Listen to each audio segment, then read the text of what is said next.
Hello, eighth graders. Happy Friday. We will continue with The Book Thief, the last two chapters of Part 7. Peace. At just after 11 p.m. that same night, Max Vandenberg walked up Himmel Street with a suitcase full of food and warm clothes. German air was in his lungs. The yellow stars were on fire. When he made it to Frau Diller's, he looked back one last time to number 33. He could not see the figure in the kitchen window, but she could see him. She waved, and he did not wave back. Lisa could still feel his mouth on her forehead. She could smell his breath of goodbye. "I have left something for you," he'd said, "but you will not get it until you're ready." He left. Max? But he did not come back. He had walked from her room and silently shut the door. The hallway murmured. He was gone. When she made it to the kitchen, Mom and Papa stood with crooked bodies and preserved faces. They'd been standing like that for 30 seconds of forever. Duden Dictionary meaning number 7. Schweigen. Silence. The absence of sound or noise. Related word. Quiet. Calmness. Peace. How perfect peace. Somewhere near Munich, a German Jew was making his way through the darkness. An arrangement had been made to meet Hans Huberman in 4 days. That is, if he wasn't taken away. It was at a place far down at the Amper, where a broken bridge leaned among the river and trees. He would make it there, but he would not stay longer than a few minutes. The only thing he found to be found there when Papa arrived 4 days later was a note under a rock at the base of a tree. It was addressed to nobody and contained only one sentence. The last words of Max Vandenberg: "You've done enough." Now more than ever, 33 Himmel Street was a place of silence, and it did not go unnoticed that the Duden Dictionary was completely and utterly mistaken with its related words. Silence was not quiet or calm, and it was not peace. The Idiot and the Coatman. On the night of the parade, the idiot sat in the kitchen, drinking bitter gulps of Holzapfel's coffee and hankering for a cigarette. He waited for the Gestapo, the soldiers, the police, for anyone to take him away, as he felt he deserved. Rosa ordered him to come to bed. The girl loitered in the doorway. He sent them both away and spent the hours till morning with his head in his hands, waiting. Nothing came. Every unit of time carried with it the expected noise of knocking and threatening words. They did not come. The only sound was of himself. "What have I done?" he whispered again. "God, I'd love a cigarette," he answered. He was all out. Liesel heard the repeated sentences several times, and it took a lot to stay by the door. She'd have loved to comfort him, but she had never seen a man so devastated. There were no consolations that night. Max was gone, and Hans Huberman was to blame. The kitchen cupboards were the shape of guilt, and his palms were oily with the memory of what he'd done. They must be sweaty, Lisa thought, for her own hands were soaked to the wrists. In her room, she prayed, hands and knees, forearms against the mattress. "Please, God, let Max survive. Please, God, please." Her suffering knees, her painful feet. When first light appeared, she awoke and made her way back to the kitchen.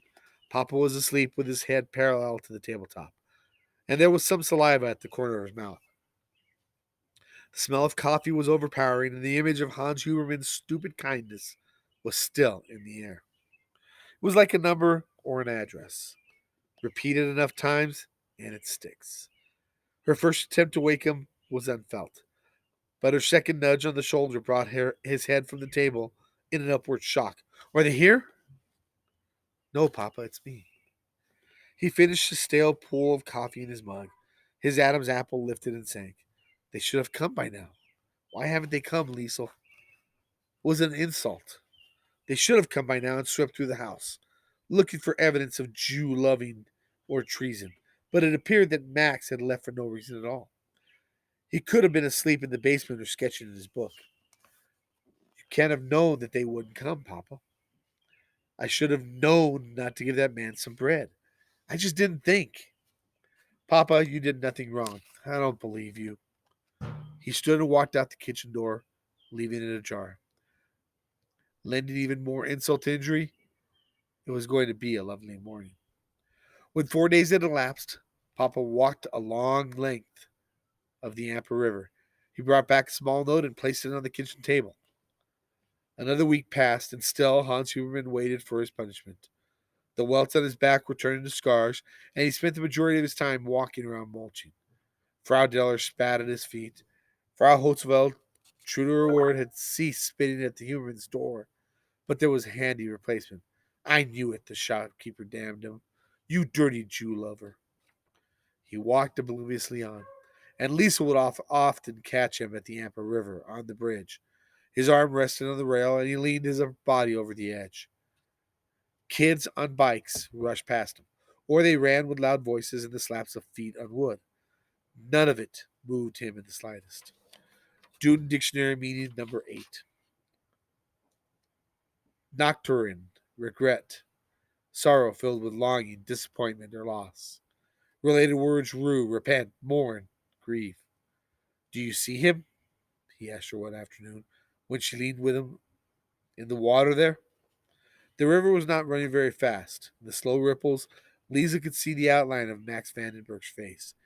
She could see his feathery hair and the rest of him. He used to fight the Fuhrer in our basement. Jesus, Mary, and Joseph. Papa's hands tightened on the splintery wood. I'm an idiot. No, Papa, you're just a man.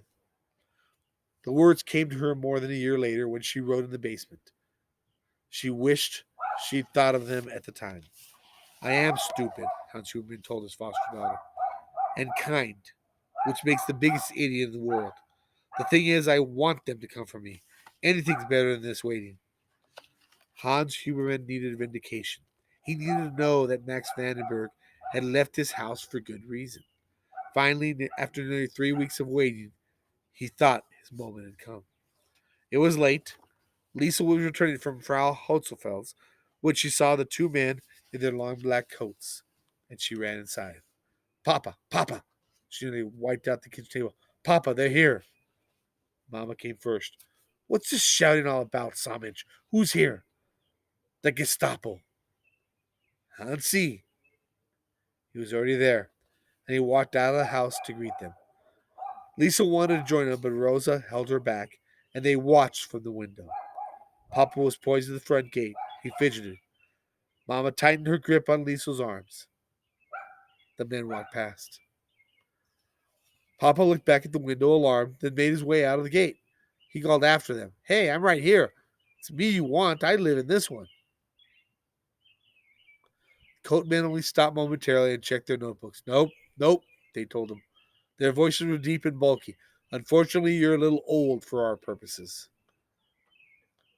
They continued walking, but they did not travel very far, stopping at number 35 and proceeding through the open gate.